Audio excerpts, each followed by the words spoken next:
এই যে খতম পড়াইয়া শুধু খতম পড়াইয়া মুর্দার জন্য খতম পড়াইয়া পয়সা দেওয়া নেওয়া হারাম, দেওয়াও হারাম, নেওয়াও হারাম। কিন্তু আলিমুল আমরা চোখ বুঝে সেগুলা গ্রহণ করিয়া নেন। বেরাদারান ইসলাম, আমার ফতোয়া তো অনেক সময় চলে যায়, সবার বিরুদ্ধে চলে যায়। এই জন্য আমাকে সবে অনেক মানুষ ভালো হয় না, আর অনেক মানুষ ভালো হয় যে সত্য কথাটা দুই এক ঘন্টা না বলরা তাহার দরকার আছে, দরকার আছে। বেরাদারান ইসলাম, এই জন্য খতম পড়িয়া পয়সা নেওয়া যাইতেছে, কোন খতম পড়িয়া পয়সা নেওয়া যাইতেছে এটাও জানার দরকার আছে। আমাদের দেশের মধ্যে অনেক মানুষ দাওয়াত দেয়, আলিমুল আমাকে দাওয়াত দেয়, আর দাওয়াত দেওয়া বলে আজকে আমার মার মৃত্যু দিবস, আজকে আমার বাবার মৃত্যু দিবস, এই জন্য হুজুর চারটা ভাত খাওয়াইব আর কিছু দোয়া করিয়া কোরআন খতম করেন, আমার মা বাবার জন্য কোরআন খতম পড়েন। বলেন তো এই কোরআন খতম নবীর জন্ম মৃত্যু তারিখে যদি একত্রিত হইয়া যদি কোরআন খতম করার সুযোগ না থাকে, তাহলে আপনার আব্বা আম্মা নবীতে কি আরও বেশি দামি হয়ে গেছেন নাকি? তাহলে আপনার আমার আব্বা আম্মার আপনার মৃত্যুর তারিখে এই তারিখে একত্রিত হইয়া দোয়া করা আর দোয়ার মাহফিল করা, কোরআন তিলাওয়াত কোরআন খানি করা, এটা সম্পূর্ণ বেদাতে রূপান্তরিত নিয়েছে। এটা একটা বেদাত, এসব নাজায়েজ কাজ। আরও তো কোরআন শরীফ পড়াইয়া হাফিজ সাহেবকে আলিমুল আমাদেরকে পয়সা দিবেন, সেই পয়সা নেওয়াও হারাম। এই যে খতম পড়াইয়া শুধু খতম পড়াইয়া মুর্দার জন্য খতম পড়াইয়া পয়সা দেওয়া নেওয়া হারাম, দেওয়াও হারাম, নেওয়াও হারাম। কিন্তু আলিমুল আমরা চোখ বুঝে সেগুলা গ্রহণ করিয়া নেন। বেরাদারান ইসলাম, আমার ফতোয়া তো অনেক সময় চলে যায়, সবার বিরুদ্ধে চলে যায়। এই জন্য আমাকে সবে অনেক মানুষ ভালো হয় না, আর অনেক মানুষ ভালো হয় যে সত্য কথাটা দুই এক ঘন্টা না বলরা তাহার দরকার আছে। বেরাদারান ইসলাম, এই জন্য খতম পড়িয়া পয়সা নেওয়া যাইতেছে, কোন খতম পড়িয়া পয়সা নেওয়া যাইতেছে এটাও জানার দরকার আছে। আপনারা খাল থেকে খতম বন্ধ করে দিবেন। খতম পড়াইয়া পয়সা নেওয়া যাইতেছে, যে খতম দ্বারা দুনিয়াবি কোনো স্বার্থ উদ্ধার করা উদ্দেশ্য হয়।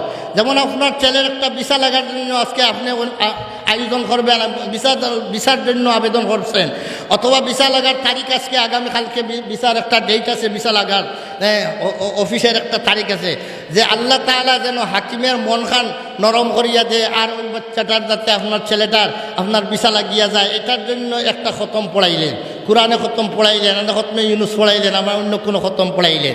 এইভাবে আপনার কোনো সমস্যা, কোনো রোগে আক্রান্ত সেই ব্যক্তির রোগ মুক্তির জন্য আপনি যদি কোরআনকে উসিলা বানাইয়া কোরআন পড়িয়া এটা যদি শিফার জন্য দোয়া করেন, এটা হবে কোরআন পড়া এটার কিসের জন্য? মুর্দার জন্য না, জিন্দার রোগ মুক্তির জন্য। দুনিয়ার কোনো হাজত পুরা হওয়ার জন্য যদি কোরআনে খতম হোক আর অন্য কোনো খতম পড়েন, তাহলে সেই খতম পড়ান এটা ঔষধ ধরার মতো। ঔষধ ধরানি যেভাবে জায়েজ আছে, এই খতম পড়ানিও কি আছে? জায়েজ আছে। আর ঔষধ খরাইয়া ডাক্তারকে পয়সা দেওয়া যেভাবে জায়েজ আছে, এই খতম পড়াইয়াও আলিমুল আমাদেরকে পয়সা দেওয়া জায়েজ আছে। দেখেন যেন একতরফা খতম বন করবেন না। কিন্তু মুর্দাকে সওয়াব দেওয়ার জন্য খতম পড়াইয়া পয়সা দিতে পারবেন না। মুর্দার জিয়ারত করাইয়া পয়সা দিতে পারবেন না। জিয়ারত করাইয়া পয়সা দেওয়া হারাম, নেওয়া হারাম। বিনা পয়সা জিয়ারত করবেন, লিওয়াজিল্লা জিয়ারত করবেন, মুর্দাকে যা দিবেন তা মুর্দা পাবে। আর কত যদি পয়সার বিনিময়ে পড়েন, একটা সওয়াব, একটা অক্ষরের সওয়াব মুর্দায় পাবে না, বরং টেকাটাও হারাম গেল, যে নিল সেও হারাম খাইল। বেরাদারান ইসলাম, এখন আসি মৃত্যু দিবসকে আমরা যেভাবে জন্মদিবসকে পালন করতে পারি না, ঠিক তদ্রুপ মৃত্যু দিবসকেও পালন করতে। আপনার আব্বা আম্মা মারা গেছেন, তাই ওই সময় আলিমুল আমা জমা করিয়া খতম পড়াইলেন। খতম পড়াই কেন পড়াইবেন? মৃত্যু দিবস তো ইসলামে পালন করা নাই, কেন আপনি মৃত্যু দিবসকে এত দাম দিলেন, এত না দাম দিলেন? আপনার আব্বা তো মারা গেছেন, উনি তো আর আসবেন না, উনাকে প্রত্যেক দিন আপনি পড়েন, পড়িয়ে দোয়া করেন। খতম আপনি পড়েন না কেন? কুল হুয়াল্লাহ সহি শুদ্ধ করে শিখেন না কেন? কুল হুয়াল্লাহ একবার সহি শুদ্ধ করে পড়লে 10 পারা কোরআন শরীফ পড়ার সব পাওয়া যায়। আপনি সহি শুদ্ধ করে কুল হুয়াল্লাহ শিখেন না কেন? আপনার আব্বার কবরের কাছে দাঁড়াইয়া 3 বার কুল হুয়াল্লাহ পড়েন না কেন? কেন আপনি পয়সা দিবেন? যে পয়সা দেওয়ার কারণে এই তিলাওয়াতের কোনো সওয়াব নাই। আপনার আব্বাও কিছু খাইল না, আপনার টাকাটা দেওয়াও হারাম গেল, এবং যারা নিল তারাও হারাম খাইল। কেন আপনি এই গুনার কাজের মধ্যে অপরকে সহায়তা করবেন? এই জন্য বিরাদারান ইসলাম, ওই ইসালে সওয়াবের খতমগুলাও বন্ধ করেন। আপনি নিজে পড়া শিখেন, কোরআন পড়া শিখেন। আপনি কি মুসলমান, কোরআন পড়তে জানেন না, আপনি এক খতম পড়েন না আপনার আব্বার জন্য, আম্মার জন্য। আপনি যদি নাও জানেন তাহলে কুল হুয়াল্লাহ সহি করে পড়েন না।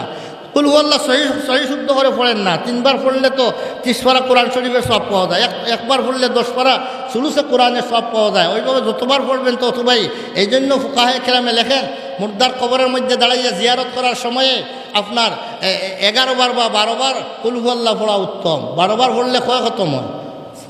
3 খতম হয়ে যায়। হ্যাঁ, 4 খতম হয়ে যায়, 4 খতম। আপনি মুর্দার আপনার মুর্দার কবরে দাঁড়াইয়া কুল হুয়াল্লাহ 12 বার পড়েন, 3 খতম হয়ে 4 খতম হয়ে গেল। এখন আপনার মুর্দারে আপনি দেওয়ার সলিড সব দেওয়ার সুযোগ আছে, বেজালি নাই, নির্বেজাল সব দেওয়ার সুযোগ আছে। কেন আপনি বেজালি ব্যবস্থা কেন যান?